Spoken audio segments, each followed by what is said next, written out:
¿Qué tal? Saludos cordiales a las personas que se conectan a través de nuestras páginas, La Reportera y Prensa Manabí. Hoy estamos en un nuevo segmento de un podcast y tenemos un invitado muy especial, al asambleísta Jaime Estrada Medranda. Pero hoy no vamos a hablar solo del político, ¿ah? Vamos a conocer al hombre, al empresario, al dirigente deportivo, al padre, al amigo y al asambleísta. Bienvenido, Jaime Estrada. Hola Estefanía, un gusto estar aquí con usted y con todas las personas que nos miran desde las distintas plataformas. Bueno, cuéntenos quién es Jaime Estrada Medranda cuando se apagan los reflectores de la vida pública. Bueno, creo que se puede decir, si me toca describirme, soy una persona muy apegada a la familia, a mis dos hijos, Jaime Antonio, Jaime Alessandro, a Nati, a mis padres, a mi papá Jaime, a mi mami Dexi, a mis tres hermanas. Soy una persona que le encanta pasar en familia el tiempo que se programa para aquello,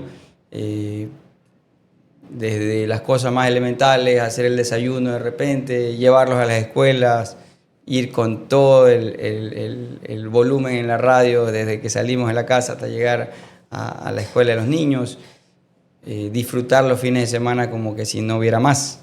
Yo creo que esas son las cosas que me apasionan, aparte también de lo que es bastante conocido, de la pasión que tenemos por el fútbol. Me encanta llegar a la casa y ver el resumen de los partidos, del campeonato ecuatoriano, de las ligas internacionales. Ahora hemos también cogido con la familia de hacer algunos videos, pocos publicamos de esas tendencias y de esos retos que hay que hacer en familia. Okay. Lo disfrutamos mucho con Nati y los niños. Pero ese es Jaime Estrada fuera de lo que tiene que ver con la política o el trabajo. Ok, y justamente hacemos esta introducción porque en este podcast vamos a conocer un poco de la vida y empecemos hablando de su niñez. ¿Qué recuerda de su infancia en Manta?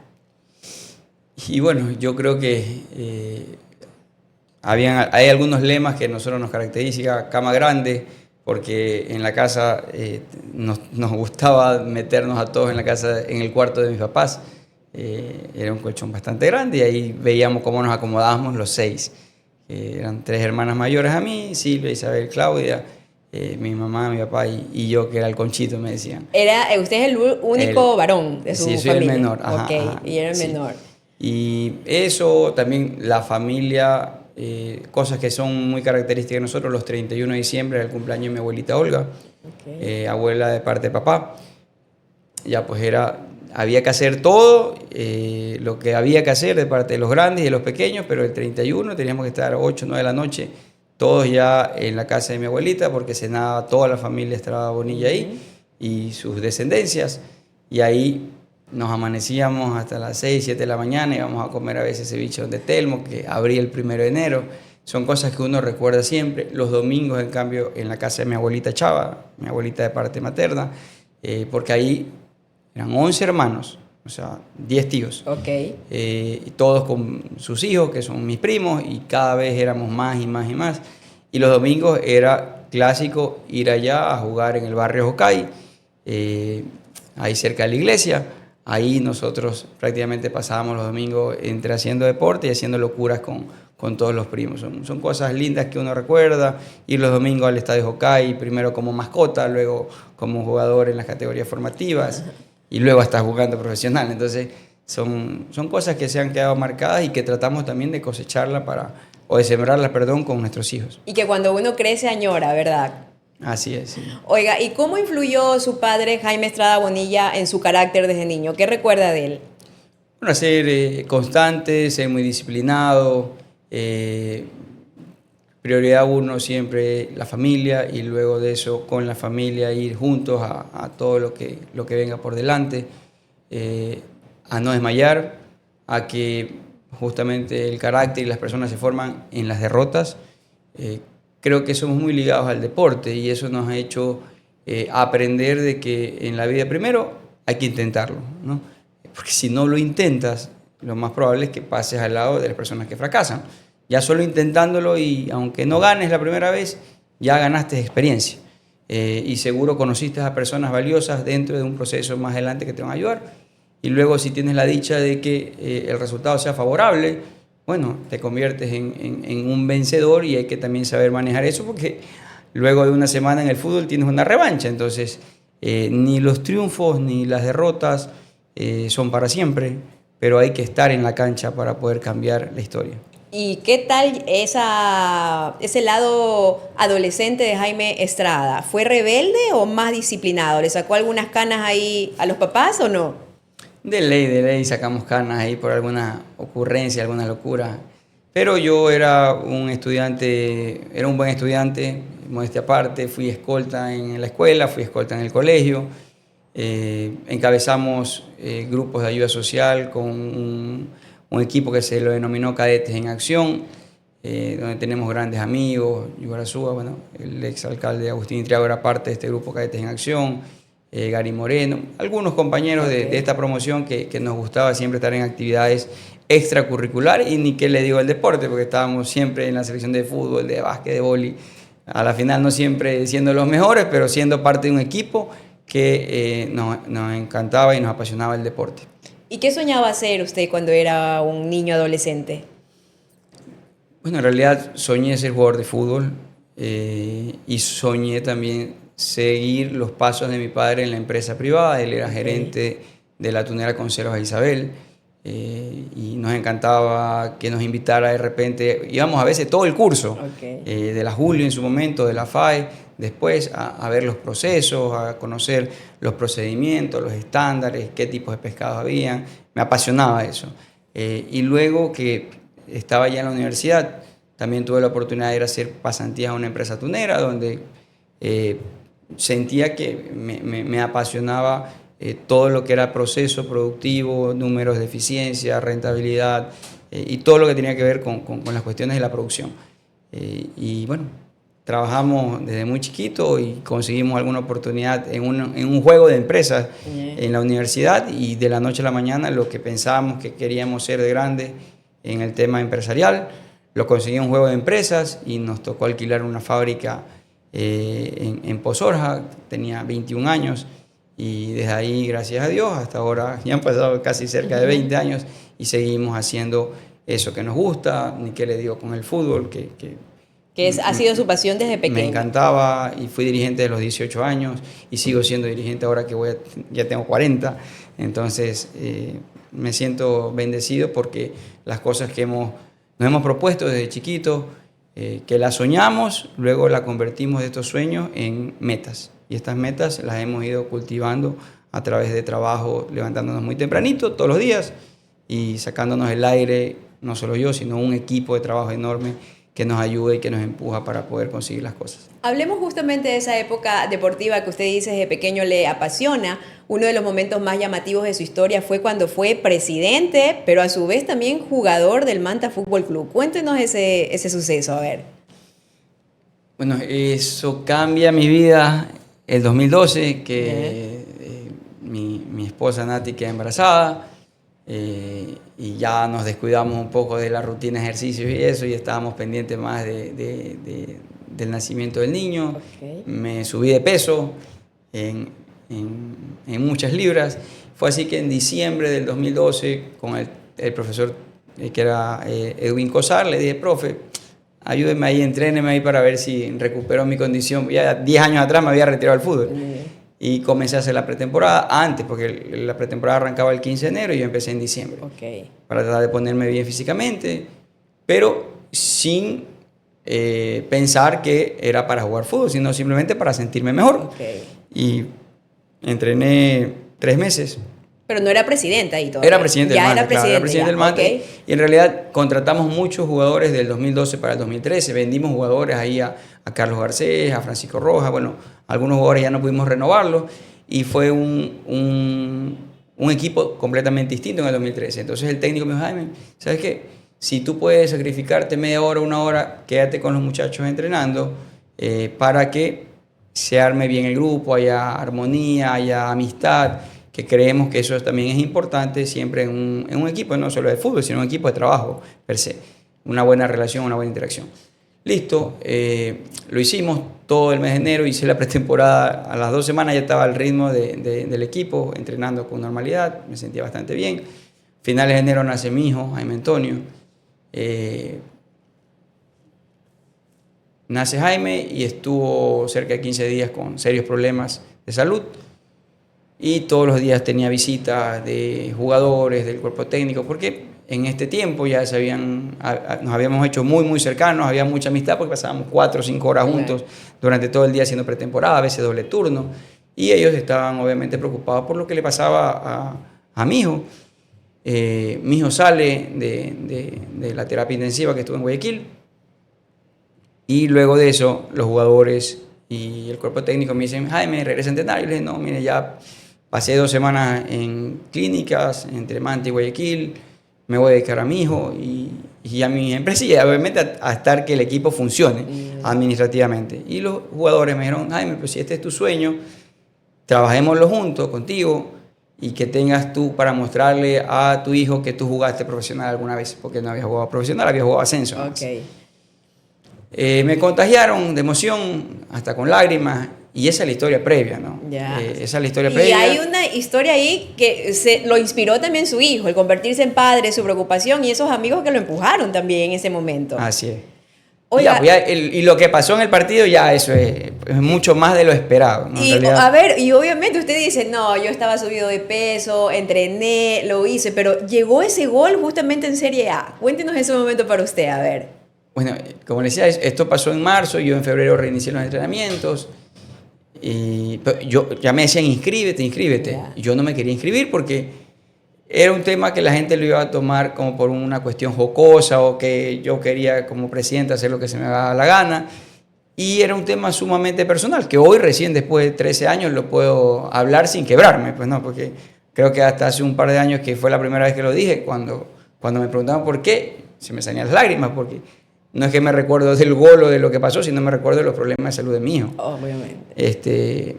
Pero fue fuerte y lo que no quería es que esto se lo malinterprete o se haga mediático, pero había un momento que había que inscribirse porque cerraban las inscripciones. Okay. Así que fue el último día que se cerraban las inscripciones que tomamos la decisión de aceptar este desafío, que fue a finales de febrero. Y listo, se manda la inscripción a la federación. Yo tenía que renunciar a la presidencia y encargar al vicepresidente, que en ese entonces era Robert Vélez, el empresario de Ciudad Rodrigo, para que asuma la presidencia del club. Y cuando se hace esto en un comité ejecutivo, porque antes en la federación era que se registraban los jugadores y el secretario leía ante todo el comité ejecutivo y toda la prensa a nivel nacional deportiva que iba los martes a la federación religiosamente, se anuncia el tema de que renunciaba el presidente del Manta y que luego se inscribía a alguien con el mismo nombre para jugar fútbol. El presidente de ese entonces, Chiriboga, le decía a Carlos Estrada, que era parte del directorio, oye, ese es el nombre del flaco, de tu sobrino, porque él tiene un hijo que ya va a jugar fútbol. No, ese es mi sobrino, en ese entonces tenía 28 años de edad. Y fue muy curioso, se lo comunicó ante la prensa y él como que, no recuerdo, que dijo algo de, bueno, vamos a ver si juega bien para convocarlo a la selección, en son de broma. Y lo que pasó al día siguiente es que estaba Ecoavisa, Teleamazonas, aquí en Manta, para hacer coberturas al equipo, porque yo estaba entrenando. Okay. Yo me moría de vergüenza. Y esa semana jugábamos con el Nacional y el profesor, mire, esto parece que se nos ha salido de las manos, están llamando a medios internacionales y yo no, o sea, no es esta la razón para querer debutar. Yo quiero debutar para tenerle este recuerdo a la familia, a mi papá, que es más loco por el fútbol que yo, y para mi hijo, que yo hoy puedo decir es más loco del fútbol que mi papá y que yo juntos. Él come, sueña y vive fútbol. Entonces, esa fue la realidad. El profesor dijo, bueno, al Nacional vamos a hacer historia, vamos a ganarle, un rival que en ese entonces era el segundo equipo con más títulos a nivel nacional. Un equipo que al Manta lo había complicado siempre, al Green Gross, que era el otro equipo que también mi padre fue dirigente, lo había complicado siempre. Entonces era como se denominan la bestia negra de los equipos de Manta, era el Nacional, un equipo muy físico, con jugadores de gran altura, robusto. Bueno, se tomó la decisión de convocarme de parte del técnico y yo le dije a mi esposa, ¿sabes qué? Voy a estar entre los 18, hazme hacer una camisa que tenga a mi familia, que estés tú, que esté mi hijo, que esté mis papás, mi mamá y mis hermanas. Que no sé si juegue, mucho menos de que haga un gol, porque habían entrenado 3 meses y había hecho un gol, solamente en 90 días de entrenamiento. Pero quiero tener ese recuerdo, porque después que termine el partido me voy a sacar la camisa y quiero que vean los que Sin imaginarse. Los que estuvieron atrás de esto, ¿ya? Okay. Y en la arenga, antes de empezar el partido, habla el técnico y siempre habla un dirigente, o el capitán, en este caso hablé yo. Les dije, mira, muchachos, primero les agradecí porque siempre fui como que un jugador más en el grupo. Cuando era de que me metan una patada, me metían una patada. O sea, nunca hubo como que esa división de que no, este es dirigente, o este no está al mismo nivel futbolístico que nosotros, porque obviamente no estaba al mismo nivel futbolístico que ellos. Pero siempre hubo eso y yo les agradecí y les dije, mira, aquí va a haber premio doble si vamos ganando más de 2-0 y premio triple si yo hago gol. Y un premio especial al que me dé el pase gol, pero era una suma de utopías, ¿no? Okay. Ya era una suma de cosas improbables que tenían que darse. Porque al Nacional nunca lo habíamos ganado más que por un gol en toda la historia del Manta. Entonces ya ganarle más de 2-0, era 3-0, era muy poco probable. Yo decía, bueno, si vamos ganando más de 3-0, el profe ahí hasta me pone. Y así fue. A los 15 minutos íbamos ganando 2-0. Yo estaba nervioso ya, porque veía que allá tenían a la Sombrita Hurtado, a Denis Quiñones, estaba Bonar García de arquero, eran puros jugadores, Nangonó delantero de la selección. O sea, un equipazo que tenía el Nacional. Pero íbamos ganando 2-0. Y bueno, se lesionaron 2 jugadores. Antes nomás se podían hacer 3 cambios. Se lesionan 2 jugadores del Manta, lesiones mal. Rotura de ligamentos uno, meniscos otro. Tuvieron que salir y solo quedaba un cambio. Entonces yo decía, chuzo, ojalá que no se lesione nadie más. Tan temprano aparte. Pero bueno, nunca uno quiere que se lesione un compañero, un jugador. Claro. Pero mucho menos cuando se arranca el partido porque por algo son titulares, ¿no? Pero bueno, íbamos ganando 2-0, terminó el primer tiempo 2-0.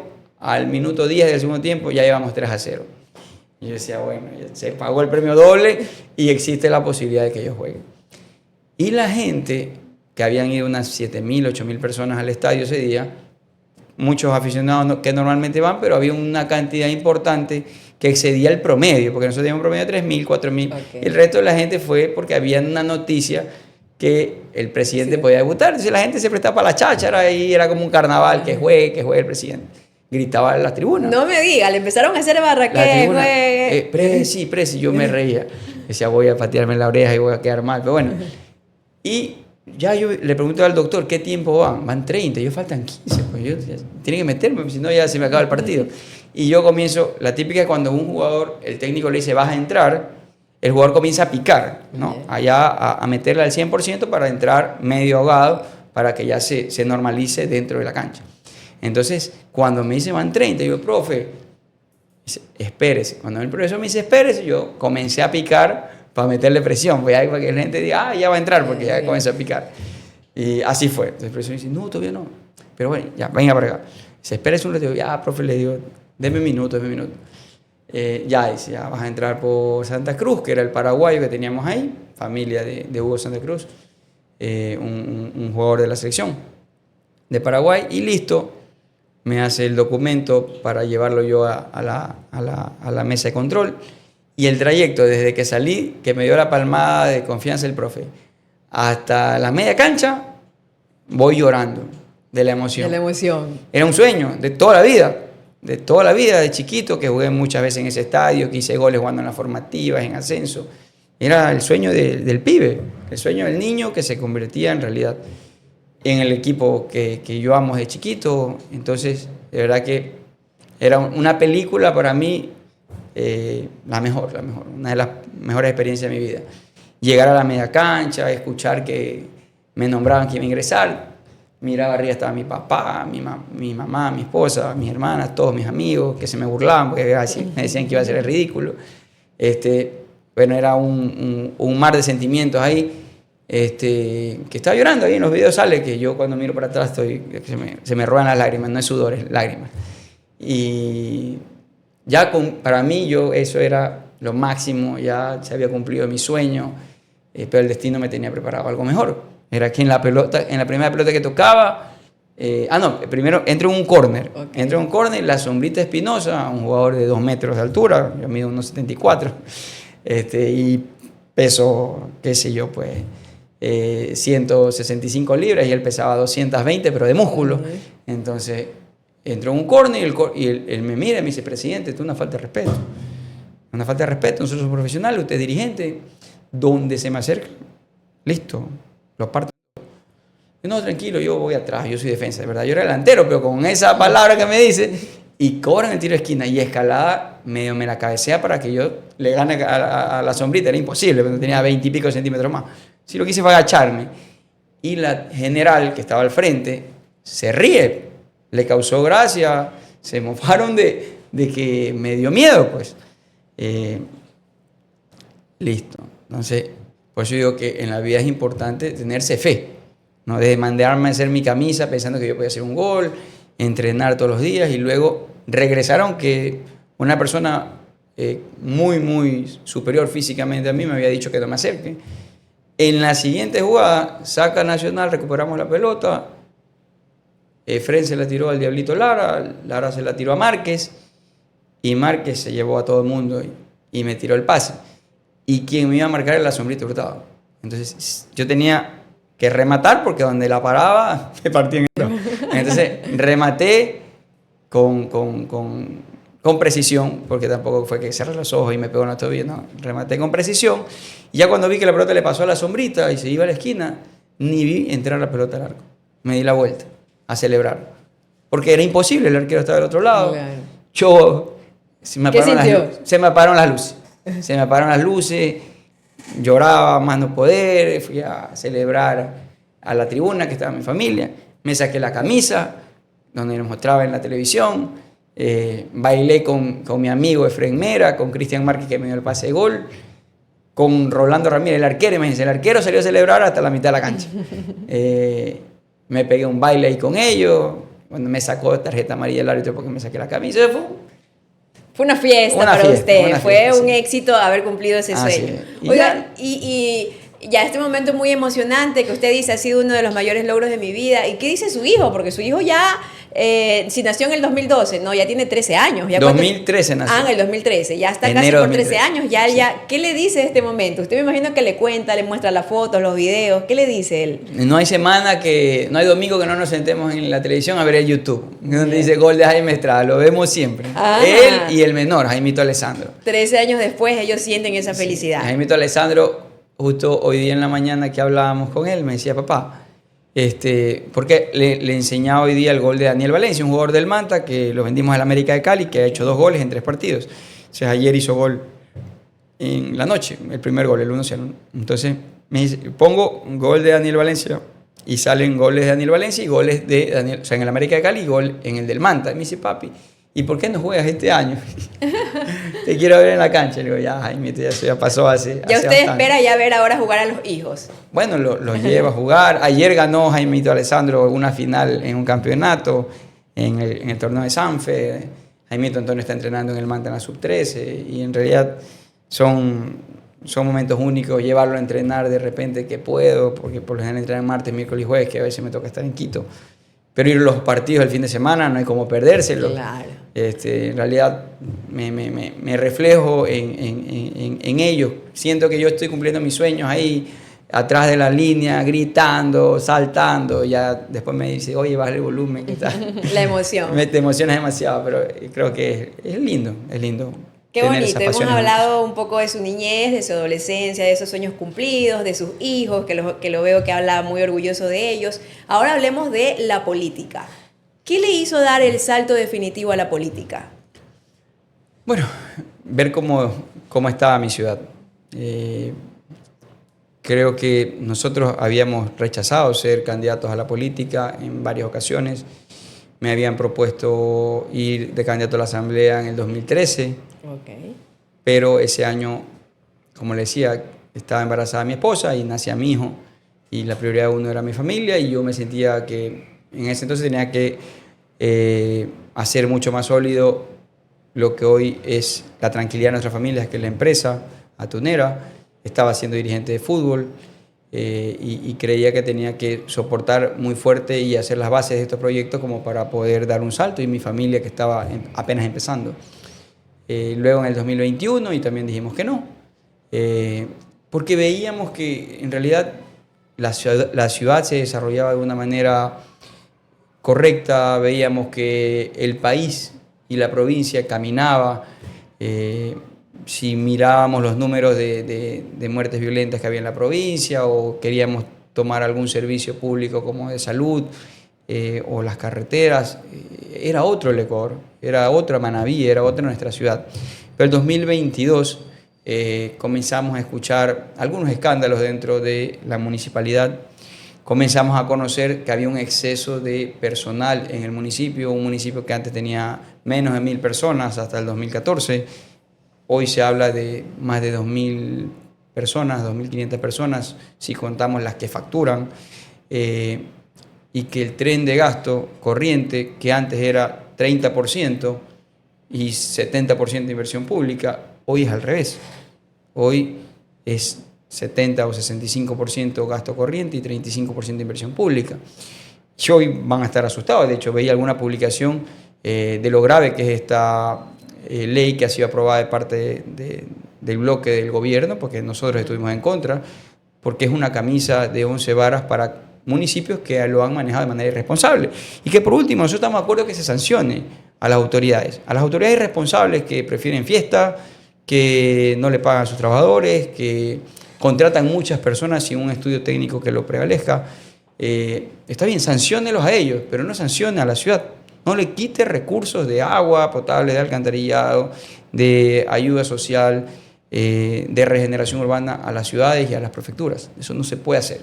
Bueno, y ya hemos de presentar la inconstitucionalidad de este proyecto de ley o de esta ley que ha sido ya publicada en el Registro Oficial, porque no corresponde a lo que deberíamos hoy clamar como país. Pero bueno, nosotros veíamos ya que nuestra ciudad se encontraba en un camino, por no decir más, descarrilado. Que había un exceso de gasto corriente, exceso de personal, exceso de despilfarro de recursos en fiestas, y aparte que sonaban cosas de corrupción o cosas aún más fuertes de vínculos de grupos de delincuencia con el municipio. Al ver esta posibilidad, nosotros aceptamos un reto para tratar de cambiar el rumbo o el giro de nuestra ciudad y que regrese a la senda del progreso, del desarrollo, de la austeridad, del buen manejo eficiente de los recursos, de que se conquisten los nuevos proyectos, los grandes proyectos de los que hablábamos, Manta, de la gran regeneración que quería hacer en ese entonces mi padre, de que ya no se hablaban de los problemas de recolección de basura desde que estaba el ingeniero Jorge Zambrano o el ingeniero Jaime Estrada, pero que regresaron a la realidad en el Manta desde el 2022. Desde ahí ya comenzaron a ver estos problemas de recolección de basura. Y fue justamente su primera vez en política para la alcaldía de Manta, ¿no? Sabemos, usted ha dicho, es de conocimiento público algunos problemas, pero sin embargo usted competía en ese entonces con Agustín Intriago, alguien muy querido en Manta, sobre todo en los barrios donde la gente se veía, ¿no? ¿Usted que estaba consciente que podía perder o tuvo fe que podía ganarle a Agustín Intriago? Bueno, yo creo que, como le decía al inicio de la intervención, en la vida hay que intentarlo y que para poder ganar un partido tienes que estar en la cancha y tienes que dentro de la cancha tratar de mostrar cuáles son tus virtudes. Sabíamos que era una campaña muy compleja, lo conocía muy bien a Agustín, fue compañero de colegio, tenía gran carisma, gran oratoria y tenía un aparataje municipal enorme y unos recursos enormes para la campaña, que lo vimos todo. Pero también nosotros dimos un esfuerzo importante, recorrimos cada uno de los barrios de nuestra ciudad y yo particularmente digo, sembramos en un territorio muy fértil, sacamos cerca de 55.000 votos. Con esos votos y con el porcentaje que sacamos en cualquier otro cantón de Manta, de Manabí, se ganaba la alcaldía, porque sacamos cerca de 33-34%.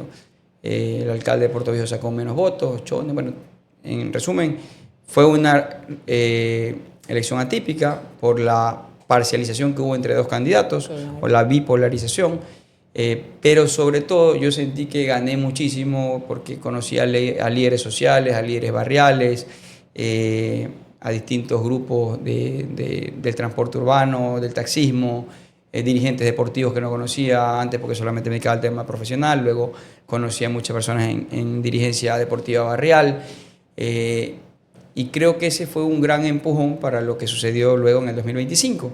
En el 2025 rompimos cualquier techo electoral. Ya como asambleísta. Así es. Oiga, y antes de Sacamos pasar a cerca ese de... punto, en la campaña, en la primera aparición pública políticamente suya, usted competía con Agustín. ¿Se estrechó la mano con Agustín en campaña o no? Porque mucho se hablaba de que ustedes estaban distanciados después de ser amigos. ¿Era verdad o no?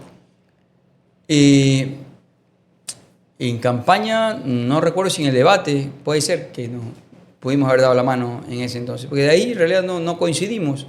No coincidimos. Sí, estaban distanciados entonces. Estábamos distanciados. Miren, nosotros, cuando él empezó su alcaldía, yo empecé la vicepresidencia en la Federación Ecuatoriana de Fútbol. Okay. Ese año yo luché en la Federación y con la Conmebol para traer los Juegos Sudamericanos de Playa a nuestra ciudad, a Manta. Okay. Y lo hice coordinadamente con él. Me pidió, Jaime, tratemos de hacer lo posible. Hicimos todos los esfuerzos. Bueno, después hubieron detalles y cuestiones que no se cumplieron de parte del municipio como tal, pero el evento se hizo. Okay. Y conversamos muchas veces, nos hacíamos bromas, pero cuando yo digo el tema como que se fraccionó fue cuando ya se dio cuenta que había una aspiración, aparte, una aspiración justa, que cualquier persona la puede tener, porque acá la Constitución es clara, cualquier persona puede elegir o querer ser elegido. Entonces, cuando nosotros tomamos la decisión y la gente especulaba si Jaime Estrada hijo, Jaime Estrada padre de candidato, él simplemente separó caminos, ¿no? Separó caminos. Yo hablé en algún momento con él por alguna obra que estaba haciendo en el centro de Manta, que me pareció no era lo adecuado en ese momento, creo que la calle 15, algo así. Ya yo vi el tipo de respuesta que me dio, que no era la normal. ¿Ya? Oh, okay. Entonces, ahí ya sintió usted ya... Sí, así es, y yo en realidad no es que estamos en un contacto directo con alguien del municipio, porque nosotros nos dedicamos a la empresa privada, que está relacionada a la pesca, al deporte, en el tema turístico con un hotel. No andamos en trámites que toda la semana queremos hacer alguna construcción, en el tema inmobiliario, donde hay un mayor nexo con la gente de la alcaldía. Entonces, Okay. ¿Lo ha decepcionado la política hasta ahora? Hay golpes, ¿no? Hay golpes definitivamente. Mire, la semana pasada se aprueba una ley en contra de los GATS, de parte de la gente del gobierno, y celebraban, o sea, porque son 77 votos los mínimos necesarios para aprobar. Se demoraron por lo menos 10 minutos para conseguir el voto 77. 10 minutos. ¿No? Consiguieron el voto 77, aplaudían quitarle recursos a las personas de sus ciudades, de sus provincias. Ahí se decepciona usted. Yo no entiendo ahí, no concibo cómo ellos pueden estar felices de cosas como esta. Nosotros en junio del año pasado nos movimos, ingresamos en mayo, bueno, ahí tuvimos cerca de un mes recorriendo todo el país, estuve en cerca de 13 provincias socializando el proyecto de ley para personas con discapacidad. Recorrí todos lados, obviamente hablé con los asambleístas del Ejecutivo para que nos aprueben esta ley, porque no es una ley de Jaime Estrada, no es una ley de la RC5, es una ley que beneficia a más de 1 millón de personas con discapacidad. No conseguí que la voten en el primer intento, pero luego volví a intentar y volví a hablar y los convencí finalmente. Listo. Finales de junio se aprueba la ley en beneficio a las personas con discapacidad, donde hablaba de darles créditos a tasas preferenciales para vivienda, para estudio, becas, temas de créditos para emprendimiento, bueno, un sinnúmero de beneficios. Centros de rehabilitación en cada provincia, rehabilitación física, psicológica, para las personas que son cuidadoras de las personas con discapacidad. Bueno, un sinnúmero de cosas que le desarrollé con la gente en campaña y luego ya como asambleísta electo. Se aprobó por unanimidad. La primera ley que se aprobó por unanimidad en esta nueva asamblea. Perfecto. Y desde ahí, julio, agosto, septiembre, octubre, noviembre, diciembre, enero, solicitando al Ejecutivo que emita el reglamento. Porque la ley, sí, publicada en el registro oficial, pero para que pueda esto ya consolidarse a través de políticas públicas de parte del gobierno, debe haber un reglamento, pues que diga los créditos quién los va a dar, a qué tasa los va a dar, en qué condiciones los va a dar. para los emprendimientos, los centros de rehabilitación, en qué cantones lo va a poner de cada provincia, qué van a contar, el presupuesto que se les asigne. Han pasado 8 meses. 8 meses y no emiten un reglamento. Esa misma semana se aprobó una ley que era económica urgente para lo de las áreas protegidas aparentemente, pero en letras chiquitas decía que todas las personas que debían, todas las empresas que debían recursos al Estado, como el SRI, bla, bla, bla, podían condonar las deudas.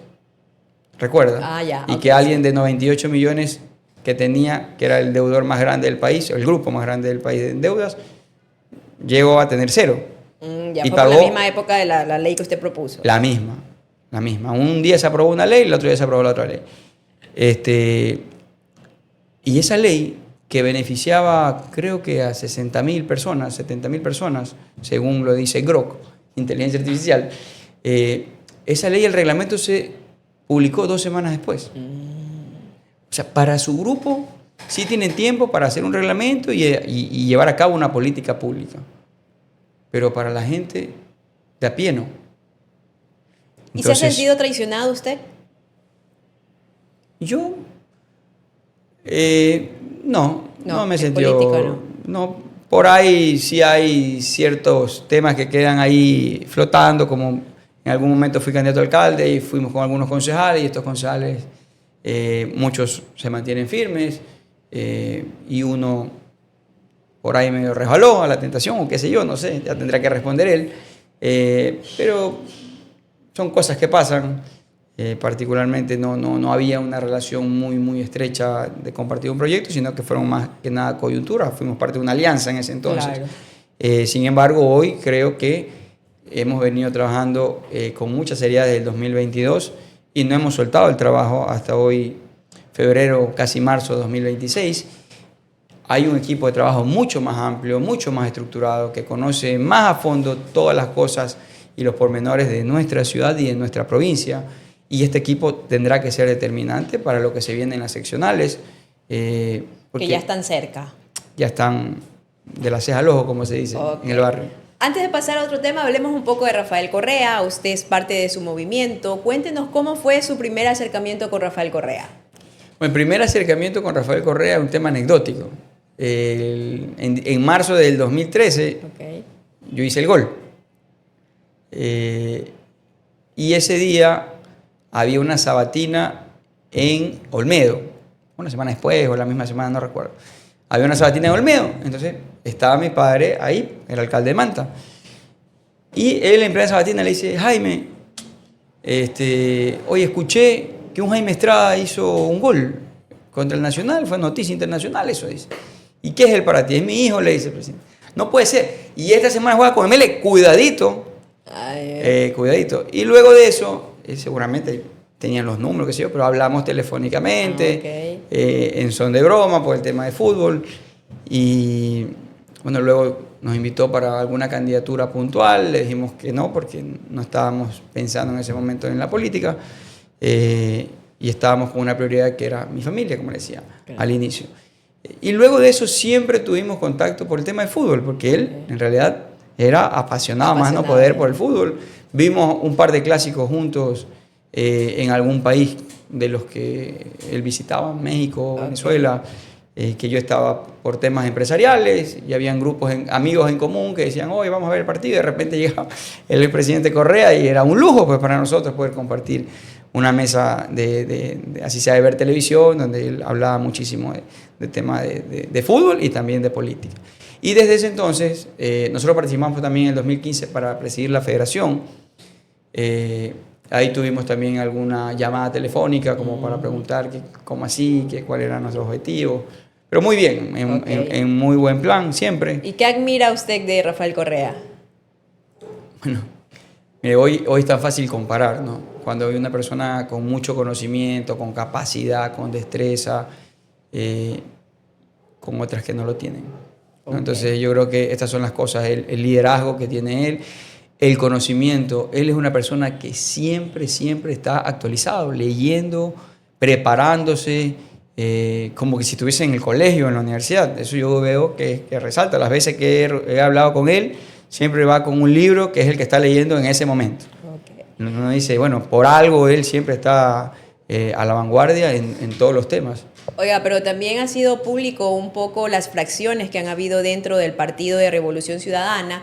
Y aquí viene una pregunta que dice que en Revolución Ciudadana es difícil tener voz propia.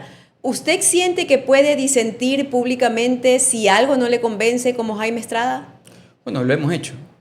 Lo hemos hecho cuando hablamos en campaña sobre el tema de lo de las bases extranjeras. Yo siempre dije, esto es algo que la gente tiene que responder, ¿no? Yo no puedo salir a decir sí, no. Yo estoy claro, completamente convencido de que la respuesta de Manta y de Manabí, que fue rotundo, el que no queremos bases extranjeras, porque así lo dijo la gente, pero mi postura, dicha a ellos, era esa, que la gente responda. ¿Por qué? Porque nosotros en Manta vivimos cosas que no fueron lo que se quiere vender desde afuera, de que todo fue color de rosa, ¿no? Acá hubo ciertos inconvenientes que los conocemos todos y que en su momento se los pude expresar cuando hablamos también de querer recuperar instituciones para Manabí, como el tema tan importante de la cuestión hídrica. Nosotros le decíamos al presidente, presidente, vamos a luchar nosotros ganando la presidencia de la República para que Manabí vuelva a tener la institucionalidad del sistema hídrico. No puede ser que el gobierno haga y deshaga lo que quiera. En realidad no hace es deshace más bien. Acá clamamos por inversión, por recursos, por 3 millones de dólares, 4 millones de dólares para poder tener el acueducto de la Esperanza funcionando a plenitud. Son cerca de 125.000 metros cúbicos de agua que deberíamos tener 6, 7 cantones y no los tenemos porque el gobierno no les da la gana de invertirlo y tampoco permite que los GATS y la prefectura intervengan. Entonces, estas cosas que posiblemente iban en contra de algún modelo que se concibió entre el 2007 y 2017, pero es lo que pasa cuando se tiene un gobierno ausente, que es lo que ha pasado luego de que se fue el presidente Correa. Entonces, en estas cosas hemos tenido claras nuestras posturas. Nosotros somos muy, muy cercanos, se puede decir, a la línea partidista de la Revolución Ciudadana, pero también tenemos nuestro movimiento Sí Podemos y surgimos de una alianza. Surgimos una alianza de estos dos movimientos políticos, que obviamente tendremos a veces alguna diferencia, es normal, como en toda familia inclusive, que discutamos, pero mi postura siempre ha sido discutir al interno. Okay. Y cuando ha habido algún tema polémico, lo hemos podido discernir en su momento con él, con la misma compañera Luisa González o con el bloque de compañeros legisladores, donde a veces hemos tenido que estar no en orillas aparte, pero sí dejando que el interés sea más grande que la posición. Ok. Oiga, y ya hablando del tema político, su nombre suena como candidato a la alcaldía de Manta, sin embargo hemos conocido que ya se definió que irá su padre. ¿Es cierto esto? ¿Dónde salió? Ya por ahí, como periodistas ya sabemos que ya suena el nombre de Jaime Estrada Bonilla, que sería candidato a alcalde de Manta. Bueno, lo seguimos conversando en realidad. No hay una decisión clara. Hace pocos días en Carnaval estaba toda la familia y los amigos y ya preguntaban, bueno, pronúnciense. Pero no, todavía estamos tranquilos, cada uno haciendo lo que le corresponde, juntos los dos en la empresa, juntos los dos en el equipo de fútbol, yo en el tema político, de la asamblea, pero con él también recorriendo algunos sectores, algunos barrios, algunos dirigentes que piden reunión con nosotros, lo hacemos muy a gusto. Y ya veremos, nosotros decíamos en marzo, yo ya marzo está en una semana. En una semana más. Y le digo, en marzo no creo que tengamos una decisión. Hay temas coyunturales también que son importantes que terminen de aclararse para poder tomar una decisión definitiva, pero creemos... Es decir, usted como Jaime Estrada Medranda no descarta ir de candidato, porque también hemos visto que sus nombres suenan para una prefectura, puede ser como candidato a prefecto o como binomio también. No descarta entonces verlo, podríamos verlo en la papeleta en el 2027. No descartamos. Antes había una opción de que un Jaime Estrada no fuera porque iba a la Federación Ecuatoriana de Fútbol, porque era un planteamiento de algunos directivos. Pero eso ya se tomó una decisión y no va ningún Jaime Estrada a la Federación Ecuatoriana de Fútbol. Okay. De hecho, se inscribió una lista que está impugnada y que agotarán los recursos. Si una persona cercana a nosotros es parte de ese directorio, esperemos que hayan elecciones y se pueda tomar una decisión democrática. Pero efectivamente queda esta posibilidad que usted menciona, prefectura, viceprefectura, alcaldía de Manta, para un Jaime Estrada o dos, no sé. Ok, bueno, ya pronto lo sabremos porque ya estamos por marzo. Sí, Estamos... en julio empiezan las primarias, Ok. entonces obviamente en julio se tendrá que tomar una decisión o antes. Ok. Estamos ya casi llegando a nuestra parte final de este podcast. Me gustaría hacerle una pregunta muy personal. Jaime, ¿qué le gustaría que digan de usted en 20 años? En 20 años. Bueno, primero, mantener esa linda relación que tengo con mi familia y poder salir con mi familia como salgo hoy a donde quiera. Yo creo que eso es lo más importante porque posiblemente en 20 años uno puede decir ya está jubilado, ¿no? Pero quien no quiere que te jubile nunca es tu familia. Entonces yo quiero estar siempre latente y vigente con ellos y que el esfuerzo que realizamos en nuestro día a día, tanto en el tema empresarial como en el tema deportivo y político, sea una aposta que la tengan que tomar muchos jóvenes para que quieran cambiar para bien nuestra ciudad y nuestra provincia. Que vean que fui una persona, que soy una persona entregada a todo lo que hago, que para mí no hay nada más importante que el bienestar y la sonrisa de las personas. Creo que ese abrazo y esa sonrisa que me dan hoy cuando camino, no sé, en Playita Mía cuando voy a desayunar, en el shopping o en el mall cuando voy con mis hijos, o cuando camino por la zona bancaria, ese apretón de manos, ese abrazo sincero, eso es lo que yo quiero que prevalezca ante los ciudadanos. Hoy día, ayer me fui al mall y estaba grabando a mis hijos, ahí que se tiraban por la resbaladera, y una señora me dijo, oiga señor, grabe a mis hijos, y le grabé a los hijos. Y luego veía, me pidió le pedí el número para pasarle el video, porque lo grabé en mi teléfono. Y la señora como que no me reconoció, y luego le escribí el mensaje y a la noche, ay, ingeniero, qué gusto, disculpe. Entonces, yo veo que existe una sinergia. Hoy hay mucha empatía por lo que humildemente se ha venido haciendo. Y esa mística es lo que yo quiero que permanezca acá, que no haya poses, que no haya poses nunca. Yo creo que eso es lo que ha caracterizado sobre todo a mi familia, de ser una más dentro de nuestra colectividad, y eso yo creo que es lo que a nosotros nos llena. Ok, vamos a la ronda final. Siempre a mis invitados le hago una ronda de preguntas que tiene que ser con respuesta rápida. Nada de pensar, ¿no? Nada de pensar. Nada de pensar. Tiene que elegir una opción. Comenzamos en este momento. Jaime, ¿prefiere perder un debate o perder un partido? ¿Prefiere perder un debate político o un partido de fútbol? ¿Qué prefiere perder? Un debate. Ok. ¿Es más difícil liderar un equipo de fútbol o una bancada política? Un equipo de fútbol. ¿Prefiere ser recordado como un buen dirigente deportivo o como buen asambleísta? Como buen asambleísta. ¿Le duele más una crítica deportiva o una política? Una política. ¿Volvería a ser presidente o jugador del Manta Fútbol Club? Yo creo que sí. Así hemos llegado a la parte final de este podcast. Agradecerle al asambleísta por darse el tiempo de acompañarnos. Despídase, por favor. No, gracias, Estefanía. En realidad, muy lindo. Yo venía medio tenso, decía, vamos a hablar de temas muy técnicos. No, pero siempre es bueno tratar de salir del molde y que la gente conozca un poquito más de quién está detrás de alguna actividad específica, en este caso la política o el tema deportivo.